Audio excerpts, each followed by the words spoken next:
ہو گیا۔ اعوذ باللہ من الشیطان الرجیم، بسم اللہ الرحمن الرحیم۔ فی الدنیا والآخرہ ویسألونک عن الیتامی قل اصلاح لهم خیر وان تخالطوهم فاخوانکم واللہ یعلم المفسد من المصلح ولو شاء اللہ لأعنتکم ان اللہ عزیز حکیم۔ صلوات پڑھیں محمد اور آل محمد، صلی علی محمد آل محمد عجل فرج۔ جی سورہ بقرہ کی آیت نمبر 220 کی تفسیر۔ فی الدنیا والآخرہ، ان دونوں کا جو گناہ ہے، ان دونوں کا جو نقصان ہے، شراب کا اور میسر کا، جوا کا، فی الدنیا والآخرہ، دنیا اور آخرت میں۔ دو تعلق بن جائیں گے اس آیت کے پہلی والی آیت کے ساتھ۔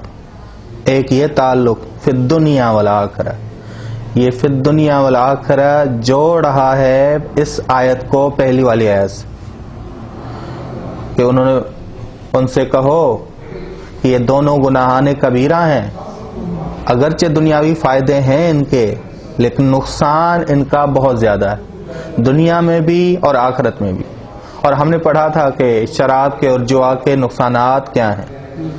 ہم نے 3 نقصانات شراب کے پڑھے تھے، اور دشمنیاں پھیلتی ہیں جوا سے، کیونکہ انسان بغیر مشقت کے، بغیر محنت کے، اور دوسروں کو لالچ دلاتا ہے، انسان ریاکار بنتا ہے، بس بغیر مشقت کے مال حاصل کیا جاتا ہے جوا کے ذریعے۔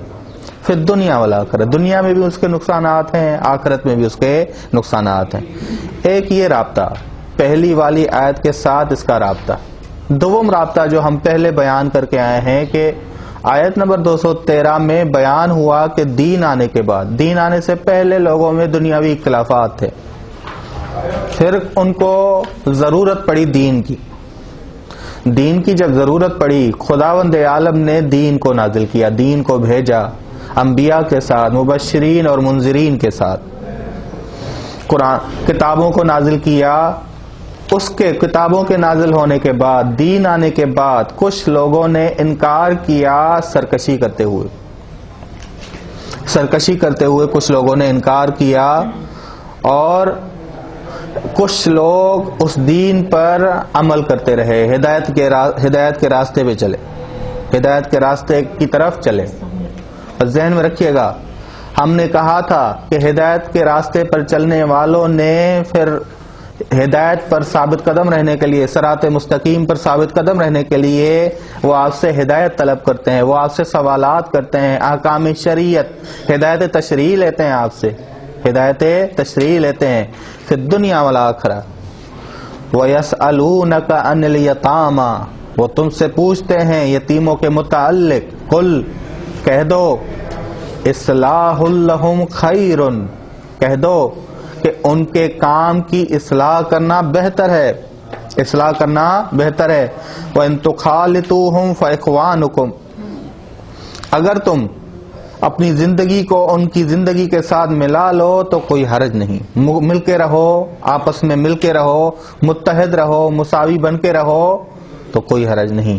واللہ یعلم المفسد من المصلح، واللہ یعلم، یعلم، اب یہاں کیا معنی ہم کریں؟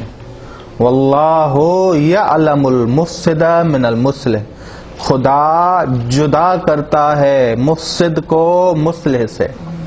انشاءاللہ ہم پڑھیں گے کہ یہ ترجمہ ہم نے کیوں کیا۔ وَلَوْ شَاءَ اللَّهُ، اگر خدا چاہتا، لَأَعْنَتَكُمْ، اگر خدا چاہتا تمہیں تکلیف میں ڈالتا، زحمت میں ڈالتا۔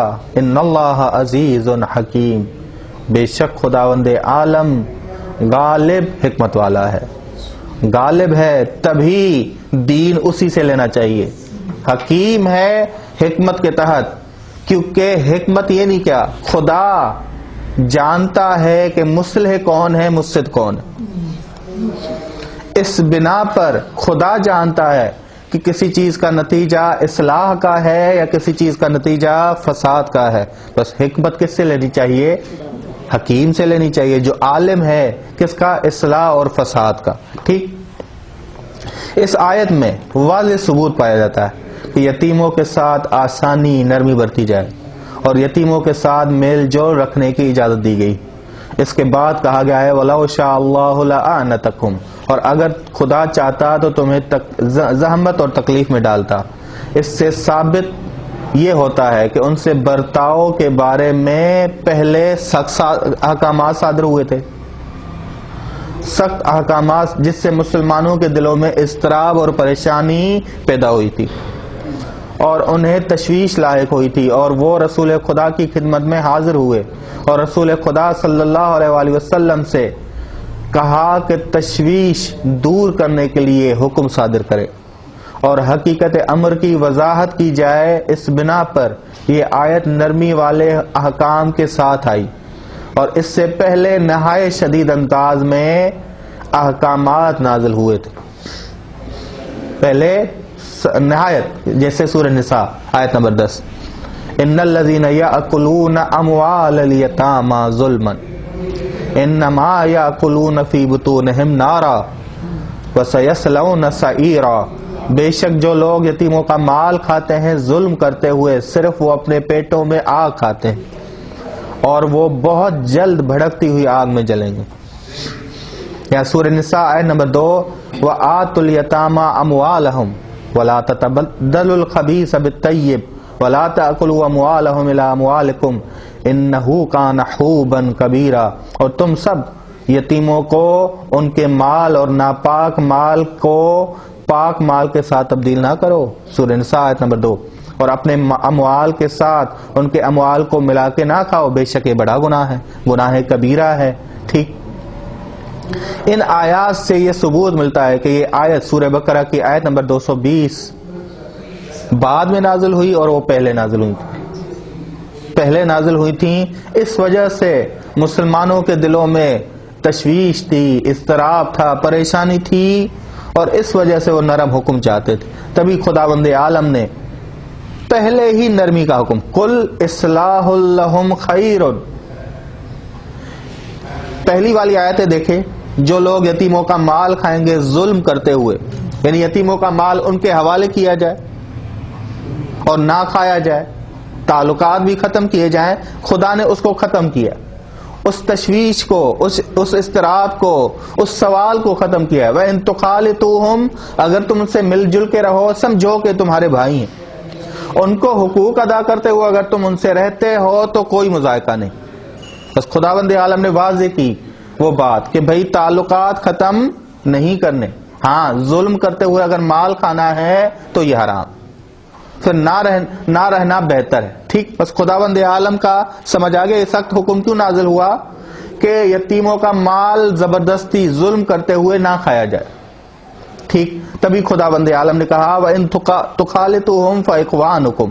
ٹھیک، بس قل اصلاح لہم خیر، اصلاح سے مراد وہ عمل جو خدا کی رضا کے مطابق، پہلا حکم ہی دیکھ، قل اصلاح لہم خیر، اگر خدا کی رضا کے تحت رہتے ہو، رہو، زندگی گزارو ان کے ساتھ، یہ سب سے بہترین عمل ہے، ظاہری اصلاح مراد نہیں۔ تبھی قرآن کریم نے کہا واللہ یعلم المفسد من المصلح، خدا جانتا ہے فساد کرنے والا کون ہے اور اصلاح کرنے والا کون ہے۔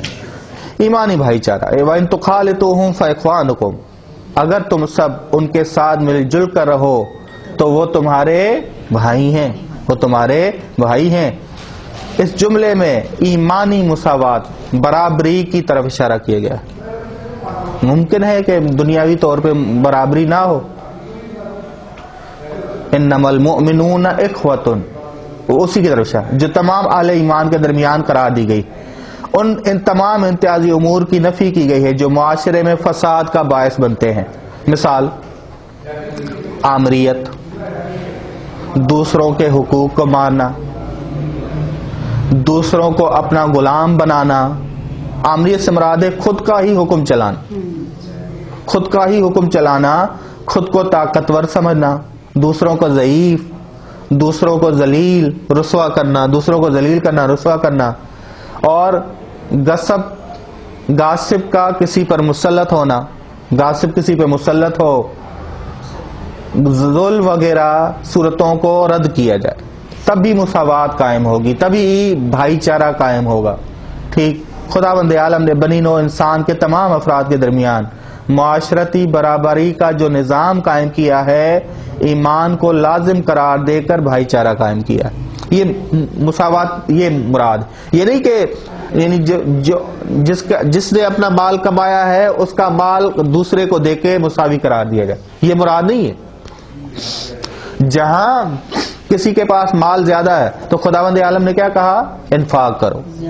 کیا ہے؟ انفاق کرو. وہاں انفاق کا حکم آیا، زکوٰۃ کا حکم آیا، خمس کا حکم آیا. ٹھیک. بس اخوت صرف مومنین آپس میں کر سکتے ہیں ایمان کی بنا پر، ایمان کے دائرے میں داخل. سورہ حجرات کی آیت نمبر 10، انما المؤمنون اخوۃ. اب جی واللہ یعلم المفسد من المصلح. خداوند عالم جانتا ہے مفسد کو مصلح سے. یعلم اگر من کے ساتھ متعدی ہو، من کے ساتھ تعدی ہو تو وہ تمیز دینے کے، جدا کرنے کے معنی میں آتا ہے. یہ ذہن میں رکھ لیجئے گا قرآن کریم میں کہ یعلم جب بھی من کے ساتھ متعدی ہو تو وہ تمیز دینے، یعنی کیا؟ واللہ یعلم واللہ یمیز المفسد من المصلح. اللہ یمیز الخبیث من الطیب. خداوند عالم جدا کرتا ہے پاک کو ناپاک سے. خداوند عالم جدا کرتا ہے مفسد کو مصلح سے. بس خداوند عالم تمیز دیتا ہے کہ طیب، اور یہ تمیز دینا ضروری ہے تاکہ انسان سعادت کی راہوں تک پہنچے، تاکہ انسان سچی راہوں تک چلے. ٹھیک. اور اس کے بعد اب روایات میں آتے ہیں. ابن محبوب کی صحیح روایت ہے، نقل کی گئی ہے کہ اس نے کہا میرے بعض رفقا نے میرے ساتھ حضرت ابو الحسن امام رضا علیہ السلام کو خط لکھا جس میں پوچھا گیا تھا کہ گناہان کبیرہ کی تعداد کیا ہے اور ان کے تعین کے لیے حقیقی تعریف کیا ہے. امام علیہ السلام نے یوں تحریر فرمایا، گناہان کبیرہ وہ گناہ ہیں جن کے مرتکب ہونے والے شخص کے لیے وعدہ آتش دیا گیا ہے. اگر کسی مومن نے ان سے دوری کی اور توبہ کی تو اللہ تعالیٰ اس کے گناہوں کو مٹا دے گا. جو گناہوں پر خدا عذاب کا وعدہ ہے وہ 7 ہے. پہلا، کسی کو جان سے مارنا جبکہ شرعاً اس کا قتل کرنا حرام ہو. بسا اوقات شرعاً حرام نہیں ہوتا بلکہ شرعاً حلال ہو جاتا، قصاص اگر کیا جائے. ٹھیک. بس شرعاً اس کا قتل کیا ہو؟ حرام ہو. پہلا، وعقوق الوالدین، والدین کا آنکھ ہونا. دوم، اکل الربا، سود کھانا. اور ہجرت کے بعد دوبارہ جاہلیت کی طرف پلٹنا. انسان ہجرت کرے اور اسلام کو قبول کرے، اسلام کو قبول کرے.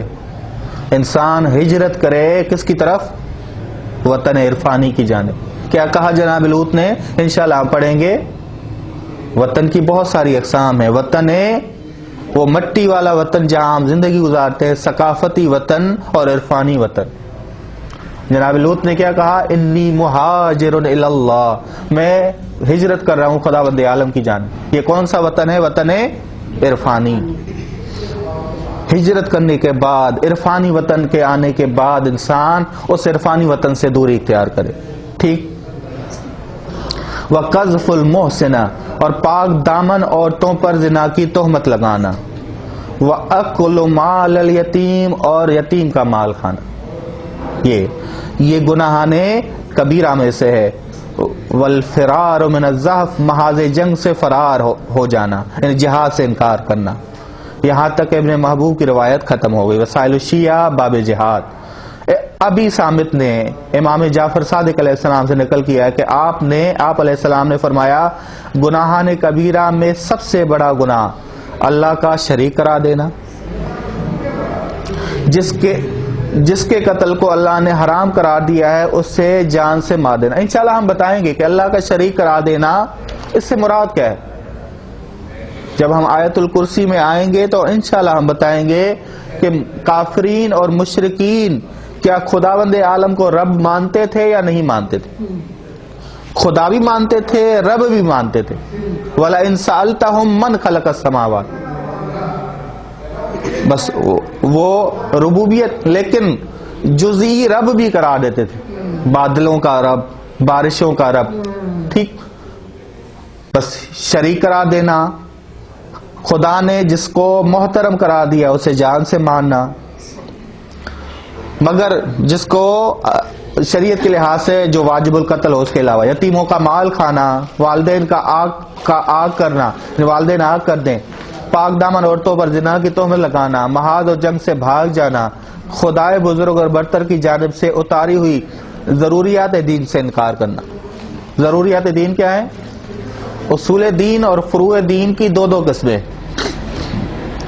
اصول دین اور فروع دین کی دو قسمیں. اصول دین اصلی جن میں تقلید نہیں کی جاتی، خدا واحد ہے، خدا واحد ہے. اور اصول دین فرعی جس میں تقلید ضروری ہے. جو چیز موجود ہی نہیں خدا اس کے بارے میں جانتا ہے یا نہیں جانتا، یہ اصول دین اصلی نہیں، فرعی ہے. بعض کا نظریہ یہ ہے کہ چیز وجود میں نہیں آئی تو علم کا، چیز وجود میں آئے تو علم کا تعلق ہونا کسی چیز وجود میں آئی نہیں تو تعلق علم بھی نہیں ہو. بعض کہتے ہیں کہ نہیں، خداوند عالم کو علم ہے کہ جو چیز موجود نہیں کیسے ہوتی، اگر ہوتی تو کیسے ہوتی.